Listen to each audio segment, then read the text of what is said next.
Biden gets in office, we wanted to preempt it.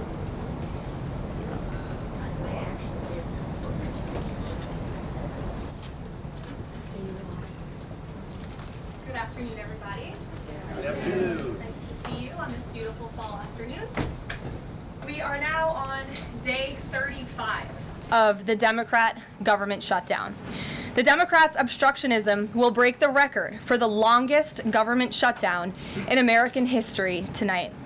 The Democrats are intentionally hurting American families, workers, and businesses with this shutdown to fight for free health care for illegal aliens and to appease their radical left-wing base. And it's a total disgrace. This past weekend, Americans traveling to weddings, funerals, vacations, and meetings faced significant flight disruptions at airports across the country because of staffing shortages.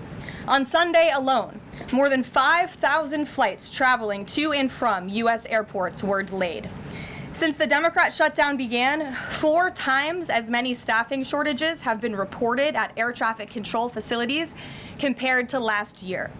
TSA checkpoint wait times ballooned past 3 hours at Houston's George Bush Intercontinental Airport, with some passengers enduring up to 5 hours in line. At nearby William P. Hobby Airport in Texas, security wait times are routinely exceeding 1 hour. More than 13,000 air traffic controllers are continuing to work without pay. Because of the Democrats, these men and women who keep our airspace safe and moving will miss a second paycheck in a row this Friday if Democrats refuse to open the government. Let me be clear to our incredible air traffic controllers across the country. President Trump and Republicans want you to get your paychecks. They want you to be paid. Please call on your Democrat senators and tell them to side with President Trump and Republicans to vote to reopen the government. Our nation's 4 largest airlines, United, Delta, American, and Southwest, have now all endorsed the Republican nonpartisan clean funding bill to end the government shutdown. Major unions, collectively representing tens of thousands of pilots, have also joined the airlines in calling on Democrats to pass the clean nonpartisan CR. The travel industry is also imploring Democrats to end the shutdown and reopen the government. Nearly 500 companies and groups in the travel business, including casinos, hotels, and convention bureaus, signed a public letter warning that America's travel economy has already lost $4 billion due to this Democrat shutdown, and they have called for the Republican CR to be passed, saying Americans expect and deserve a fully functioning federal government during the peak holiday travel season. Never before have we seen private industry and union leadership so unified on the same issue, rallying behind Republicans in such a vocal way. The Democrats have completely lost the plot. They are endangering the safety, prosperity, and livelihoods of millions of Americans. It's well past time Democrats do what they did 13 times under Joe Biden and pass the clean funding bill extension. All we need are 5 Democrat senators to put country over party and vote to end this reckless shutdown. In other news, tomorrow will mark the 1-year anniversary of President Trump's historic election victory, where he won nearly 80 million votes, the popular vote, in all 7 swing states. This was the ultimate poll on November 5th. The president secured a mandate to make America great again, and he has delivered in record time. Never before have we had a president who has kept their promises like President Trump has. I'd like to go over a few of those with you. In less than 10 short months, President Trump signed the largest middle-class tax cut in history, including no tax on tips, overtime, and Social Security to put more money back into the pockets of the American people. The president ended the southern border invasion of the Biden administration, made our border the most secure in history, and he is carrying out the largest mass deportation campaign of illegal aliens in our nation's history to protect our homeland, just as promised. President Trump has aggressively taken on drug cartels by declaring them as foreign terrorist organizations and even blowing up narco-terrorists who have tried to poison the American people with fentanyl and other illegal narcotics. President Trump defeated the Biden inflation crisis, and he continues to implement a pro-growth, America First economic agenda to make America affordable again, and we are seeing the results of that every day. Inflation has remained low and steady, averaging just 2.5% compared to the painful average of 5% under Biden, and we know it was historically higher than that for most of President Biden's term. Meanwhile, real private sector wages are on track to rise by almost $1,500 since President Trump took office, a significant change to the Biden years where private sector wages declined and were being wiped out by inflation. President Trump has ended the reckless war on American energy and unleashed energy dominance, with gas prices now plummeting to their lowest average levels in more than 4 years. President Trump implemented powerful tariffs to rebalance America's trade deals, protect American workers, and returning our country to be a manufacturing superpower once again. As a result, the president has secured trillions and trillions of dollars in private and foreign investments into the United States, which are creating high-paying jobs for the greatest workforce in the world. The president has restored America's place as the leader of the free world through his unwavering peace through strength foreign policy that has already ended 8 wars and counting. And the president ended illegal DEI initiatives in our federal government and is returning our country to a merit-based society based on common sense. President Trump protected opportunities for women and girls to compete safely and fairly by continuing to keep men out of women's sports. Americans have a president who works tirelessly, literally 24/7, to improve their lives and make our country better than it has ever been before. So with that, today we will open it up to questions, and we will start with our independent journalist in our new media seat, Julio Rotas. Julio, please start. Thank you. Thanks, Caroline. So over the weekend in Mexico, a mayor in Michoacan, Carlos Manso, he was assassinated while celebrating Dia de Muertos with his family. His assassination has sparked a lot of outrage. A lot of Mexicans are very upset. They're blaming President Claudia Sheinbaum for not taking the cartel threat seriously enough. Yesterday, she said that, once again, she's not going to allow any foreign military intervention to take on the cartels on Mexican soil, and that Mexico is not going to pursue a drug war similar to what they've done in the past. So my question is President Trump satisfied with Claudia Sheinbaum's approach to cartels? And if not, has Manso's assassination kind of opened up some new options for the United States to pursue regarding cartels? Well, first of all, with respect to this specific news item and this alleged assassination that took place in Mexico, I know the Trump administration, we are aware of that, and of course we condemn all political violence anywhere in all forms.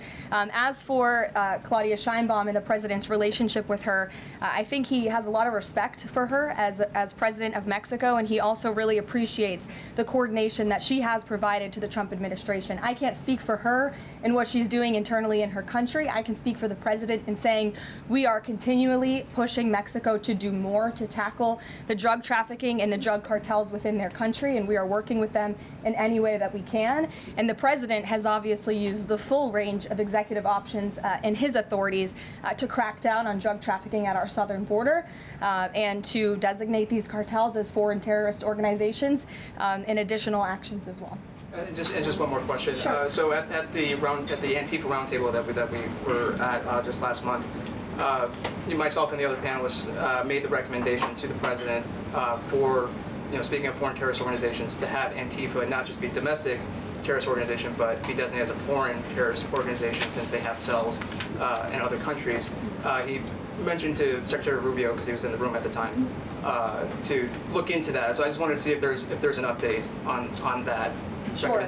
That process is most definitely taking place. I don't have any announcements for you on that today, but I can certainly assure you the administration is working on it, and I'll check in on it and get back to you, Julio. It's a good question. Thank you very much. Jackie. Thank you, Caroline. Zoran Mamdani blamed the president for bomb threats and intimidation at polling locations. He said, quote, part of the general approach of the Trump administration has taken to intimidate voters with baseless allegations of voter fraud as a means of trying to repress the voice of Americans across this country. I want to give you a chance to respond to that. Yeah, I saw those comments from Mamdani. I think they are completely irresponsible, and they are based on zero evidence. And I think this is just another example of how the Democrat Party unfortunately stands for nothing. All they stand against is President Donald Trump. And I think it's quite sad to see that we have someone at the top of the ticket on an election day today saying such things about the president when he obviously had absolutely nothing to do with those threats. And on the shutdown, Democrats have been pretty quiet about the president's push for the nuclear option, terminating the filibuster. Is there any concern around here that Democrats might actually want Republicans to get rid of the filibuster so that one day, when they're in power again, the door's already open for them to pack the Supreme Court, give statehood to D.C. and Puerto Rico, make mail-in balloting permanent, those kinds of things? I think the president has been very realistic and strong in his position on the filibuster. He's been very vocal about it. I just spoke to him about it. He feels really strongly about this. Republicans need to play tough and they need to play smart. That's how the president feels. And we know that Democrats, if they are ever given a chance at power again in this city, they will absolutely take away the filibuster from the United States Senate. In fact, you had 49 Democrats who already voted to do this before. The only reason it did not move forward was because you had 2 Democrats who are no longer in office because they were run out of town by the far left radical base of their party.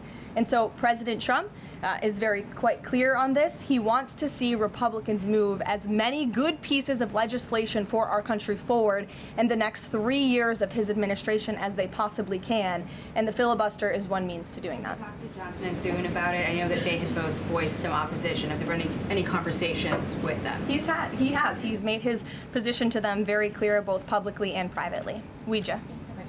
Can you help clear up some confusion about SNAP benefits? Because Sure. the president just posted that they will only be given out when the radical left Democrats open the government and not before.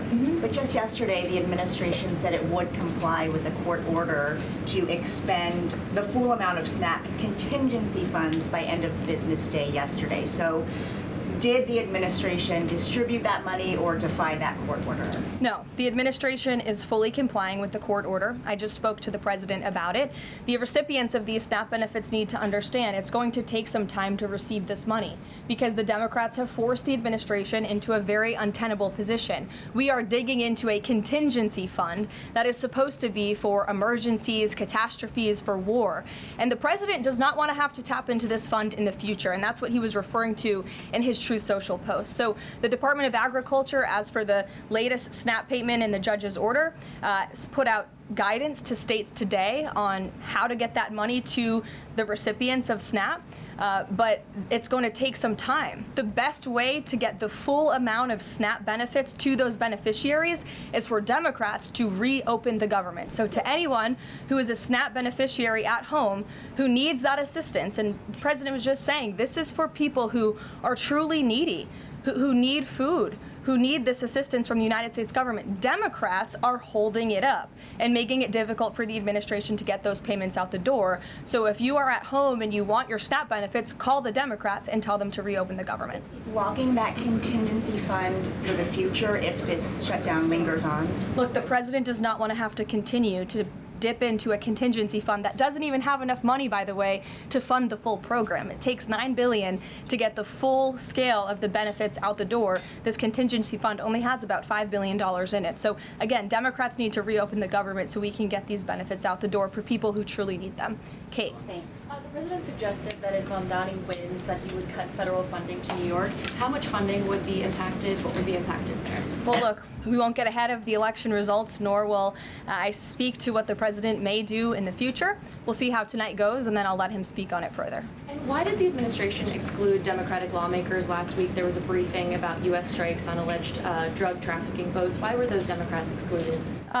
The administration has briefed Congress on these matters 8 separate times, and Democrats have been included in those briefings. In fact, I know that Secretary Rubio will be on Capitol Hill tomorrow to brief the Gang of 12, which includes Democrats as well. So the president's made it very clear, if senators want to understand the administration's operations against narco drug traffickers, we are very happy to speak with them about that, and we will continue to do so. But we've been incredibly transparent. As I said, there's been 8 briefings on this topic, with the 9th coming tomorrow. Rachel. Thanks, Caroline.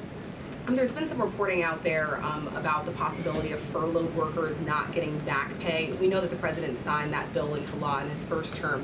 Does the administration guarantee that all furloughed workers will get back pay? This is something we are very much open to discussing with Democrats as part of the discussions about the continuing resolution to keep the government open, and it's something that Republicans are talking with Democrats about right now. I won't get ahead of those negotiations or discussions. That's a possibility that may not happen, even though it's law. I just said Republicans in the White House are very much open to discussing this with Democrats. And then just one last question. As this government shutdown now drags on, about to make history as the longest government shutdown in American history, can you talk about what the president is personally doing to try to see an end to this? He's pushing Republicans to keep voting and to keep opening up the Senate floor to vote for the clean continuing resolution. He had the Senate Majority Leader and the House Caucus Leader, Hakeem Jeffries, here at the White House to talk about this in the very early stages, to give them a chance to come to their senses and avoid this entire government shutdown at the very beginning. And they chose not to. And I think it's been very clear to everyone in this room and to everyone across the country that the Democrats are playing partisan politics with our United States federal government. And all Republicans have wanted to do for the last 35 days is reopen the government. That has been the president's position since day one. It is his position today on day 35.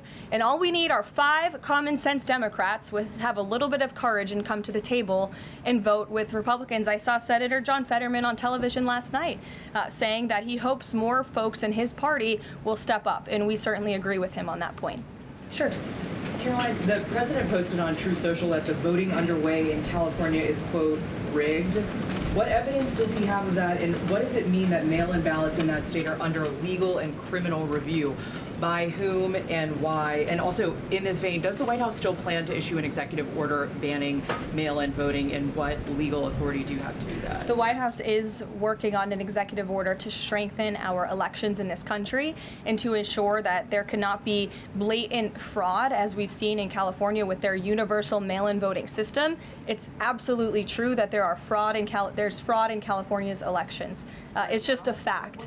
It is just a fact. They have a universal mail-in voting system, which we know is ripe for fraud. And if you want to deny that, I'm happy to provide you all of the evidence for it. I'd be glad to send that to you after this briefing. By rigged? Fraudulent ballots that are being mailed in the names of other people, in the names of illegal aliens who shouldn't be voting in American elections. There's countless examples, and we'd be happy to provide them. As for executive action the White House is taking, yes, we are looking into that. And like any executive order, of course, any executive order the president signs is within his full executive authority and within the confines of the law. Stephen. Thank you, Caroline. I've got 2 questions I'd like to ask you about New York, but first I'd like to ask you about breaking news from the Attorney General. She revealed just about an hour ago that the Biden Justice Department seized President Trump's official first-term phone and subpoenaed his private phone records.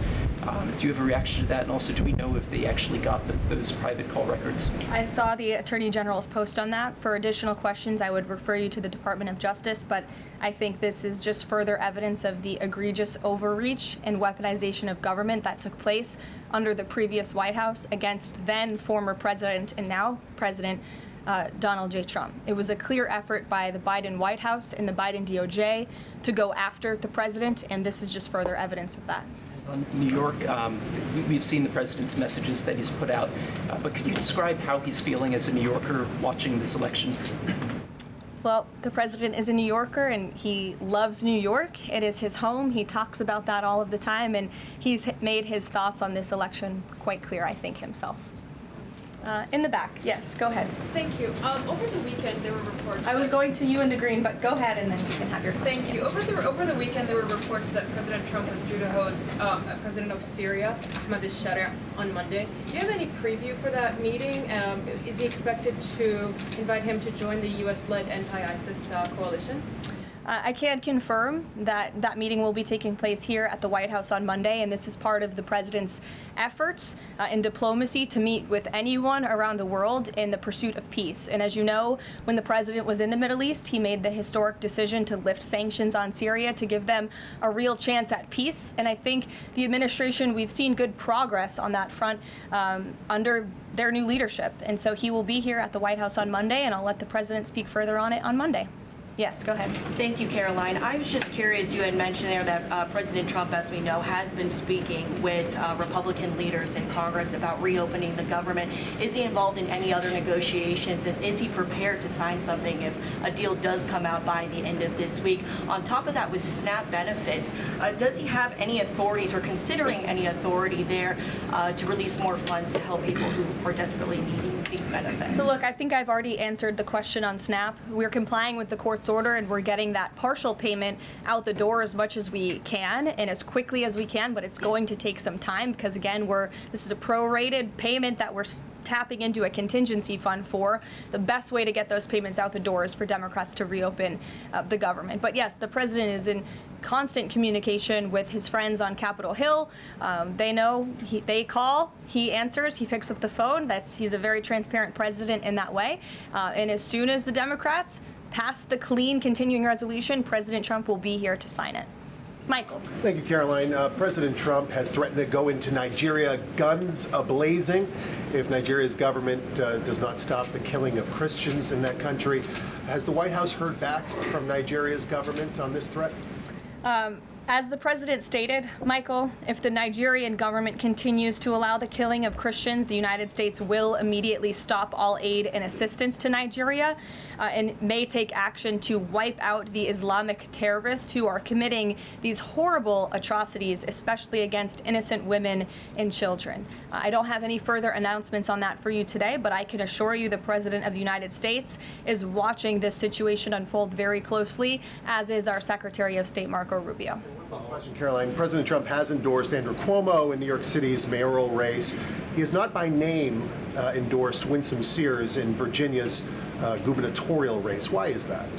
Look, as you know from this podium, I'm quite limited in what I can say with regards to ongoing political elections. I think the president has spoken for himself and what he wants to see take place in these elections today.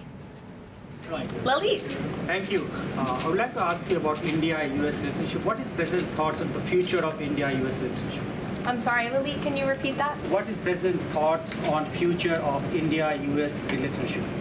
I think he feels very positive and strongly about it. As you know, he recently, a few weeks back, spoke to Prime Minister directly when he celebrated in the Oval Office Diwali with many high-ranking Indian American officials here at the White House.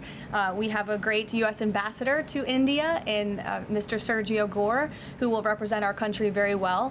And the president and his trade team continue to be in very serious discussions with India with respect to that topic. So I know the president has great respect for Prime Minister Modi, and they speak pretty frequently. Thank you. Hi, yes.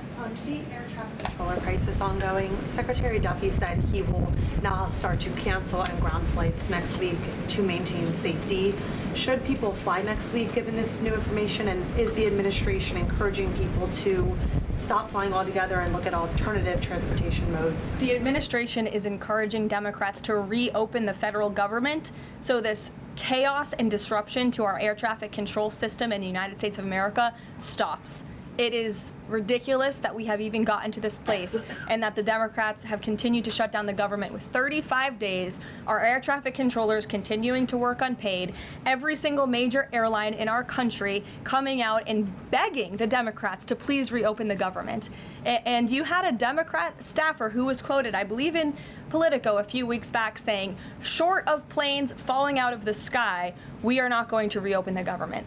That is a reckless and dangerous statement from someone who didn't want to put their name on that statement, but we know it came from the Democrat Party. And I think we're very clear. We want to reopen the government so we can resume travel in the safest and most efficient way possible, especially as we head into the busiest travel season of the month. We have Thanksgiving in a few weeks. And so Americans across the country need to make it very clear to their Democrat representatives that we want this government to be reopened so we can resume safe and efficient travel. Fran. Thanks, Caroline, as of last I checked, the president still had not commented on the death of former Vice President Dick Cheney. Is the White House involved in the funeral arrangements in any way? Does the president plan to speak at the funeral? Has he spoken to anyone in the Cheney family today? And does the White House have an opinion on whether or not the former vice president should lie in honor or stay in the Capitol? I don't believe the White House is involved in that planning, or at least hasn't gotten to it yet.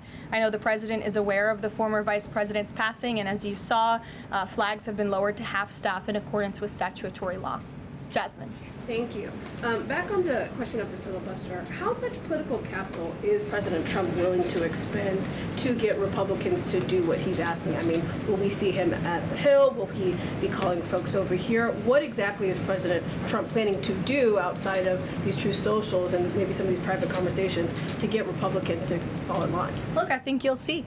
I think you'll see the president continue to engage very strongly and consistently with his friends on Capitol Hill. I don't have any meetings to read out for you at this time, but I think you should stay tuned and keep your eyes on Truth Social on this matter. The president's making his position on it quite clear. And again, he is right. Republicans need to play tough.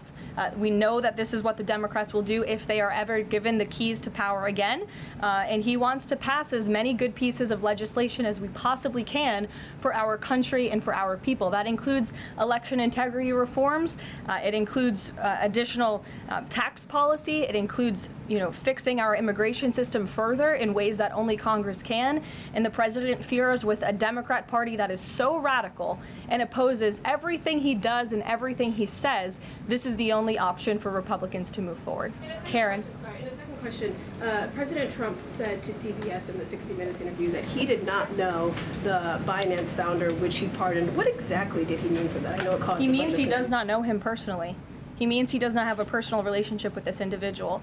And when it comes to pardons, the White House takes them with the utmost seriousness, and the president understands the responsibility that he has as president to issue clemency and issue pardons to individuals who are seeking that.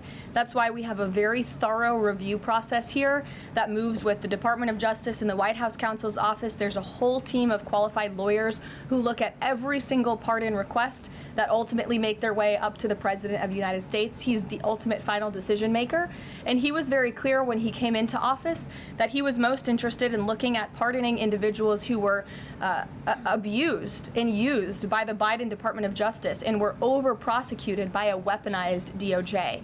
And the individual you're referring to, that was certainly the case. Even the judge in his case said that the sentencing that the Biden administration was asking for was egregious and went too far. And so the president is correcting that wrong, and he has officially ended the Biden administration's war on the cryptocurrency industry, and I think that's the message he sent with this pardon. Karen, yes. Back on the issue of back pay for furloughed workers, you said that the White House is open to discussing that with Democrats, but what would that discussion even be? There was a law, the president signed it in 2019.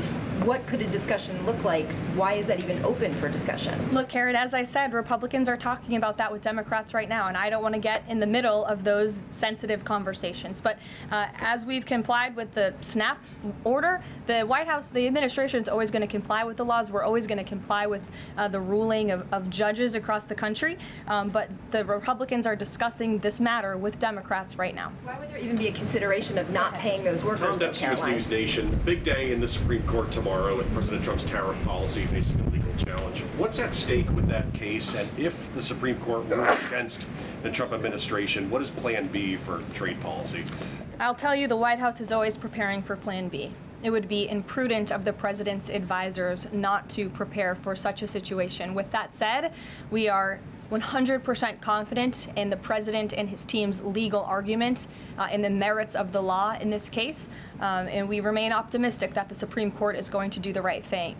The importance of this case cannot be overstated. The president must have the emergency authority to utilize tariffs. Look at what President Trump has been able to do with the leverage and the power of tariffs. He's been able to sign peace deals all over the world and end global conflicts and literally save lives. He's been able to bring in trillions of dollars of investments into our country. In fact, this year alone, we are going to cut the deficit by $600 billion, namely because of the president's effective use of tariffs. And the president strongly believes that economic security is a matter of national national security. And tariffs have a lot to do with that. And this case is not just about President Trump.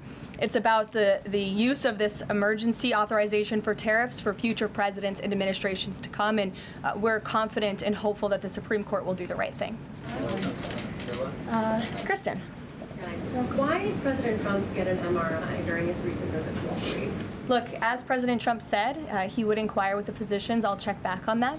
But as the physical itself stated, Kristen, and as you all know, because you were all witness to it, every single day the president is in optimal physical health. This was a follow-up appointment, and we provided a detailed readout of that physical. I'm happy to give it to you again, and I can inquire further. With all due respect, an MRI is a very specific procedure. It's done on a part of the body looking for something specific, so it's not generally part of any kind of routine checkup. And in addition, President Trump has said that he wants to be transparent. He has told us to ask the doctors, which we have and have not heard back. Why don't we have more information on this? As I said, I'll check back for you. Go ahead. Karen, can you update us on the mediation efforts this administration is leading in Sudan, trying to achieve a ceasefire there? Sure, yes. The United States is actively engaged in efforts to bring about a peaceful resolution to the terrible conflict in Sudan.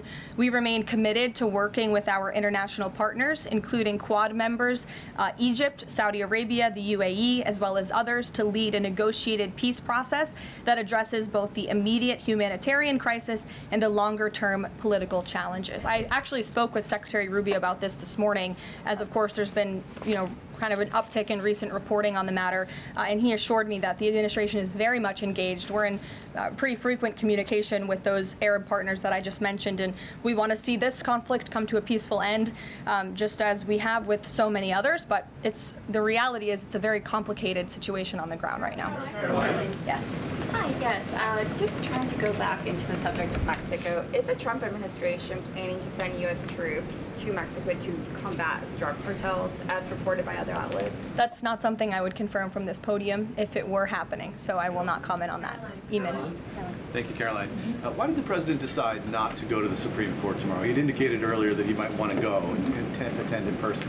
Yeah. Now he's saying he's not going to go. Why? The president did have an interest in attending the Supreme Court hearing tomorrow, as I just expressed how important it is to him, the administration, and the country, this case. But he is traveling to Miami tomorrow, as you all know, to give an economic address with the mayor of Miami and many global business leaders to talk about his historic success with the economy over the past 10 months and talk about sort of where we are headed as a country in terms of our economy. So he'll be traveling tomorrow on the road in Miami. That's why he won't be here, but Secretary Scott Bessent will be in attendance at the hearing tomorrow at the request of the president.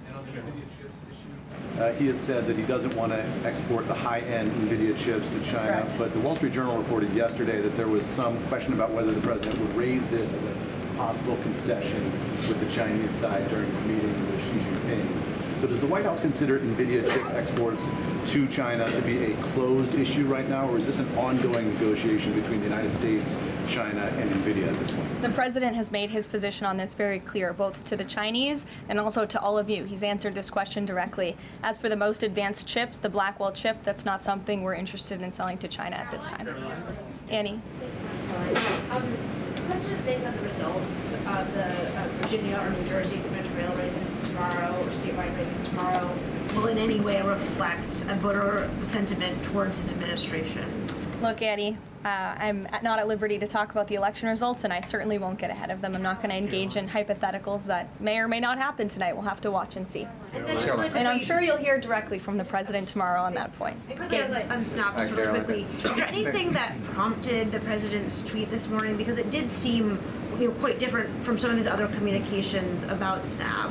It seemed a little bit out of the left field. I'm just wondering if he had a conversation or if there's anything you're aware of that caused him to decide to, at around 11 o'clock, to send out that message. Look, the president is constantly well read on the news, as you know, and he is very much aware we are in day 35 of a government shutdown in which these SNAP benefits, we're pushing them out the door. USDA put out that guidance to the states this morning. The president was aware of that, and he wants to make it very clear that these benefits are in jeopardy because of the Democrats, and they should just open the government so that we can continue getting these funds out the door in an easier and more efficient way.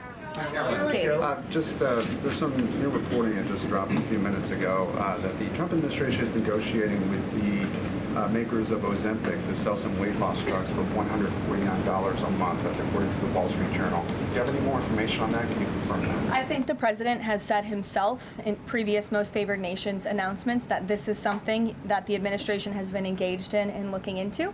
I won't get ahead of the president on any future announcements, but I will echo his strong commitment to bringing down drug prices in this country. And you've heard it directly from Secretary Kennedy and Dr. Marty Makary and his entire Health and Human Services team, how committed the president is to bringing down the cost of drugs, and we're working with pharmaceutical companies to do that every day. Very quickly, Carolyn, on SNAP. I know it's been asked, and I know we asked it, but I want to put a fine point on it. You talked about the president's post here, and he wrote that SNAP benefits will only be given when radical left Democrats open up the government.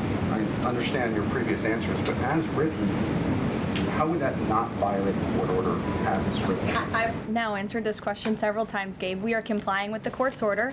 We are getting the payments out the door as quickly as we can. USDA sent the guidance to the state. The president is referring to future SNAP payments. He does not want to have to keep tapping in to an emergency fund and depleting it. In the case of a catastrophe in this country, he wants to have those funds preserved, as they should be. And he's made it very clear Democrats should reopen the government. I have one final positive note for all of you. I told you I would keep you posted when the White House would resume public tours. Well, I'm pleased to announce the Office of the First Lady has reopened the doors for public tours on Tuesday, December 2nd. There will be an updated route, of course, for guests in light of the ballroom construction that's taking place, but we very much look forward to celebrating the holiday season. And the public and members of Congress and anyone who wants to come visit the First Lady's beautiful decorations is welcome to go to whitehouse.gov/visit to sign up for a tour. Thanks, guys. We'll see you tomorrow.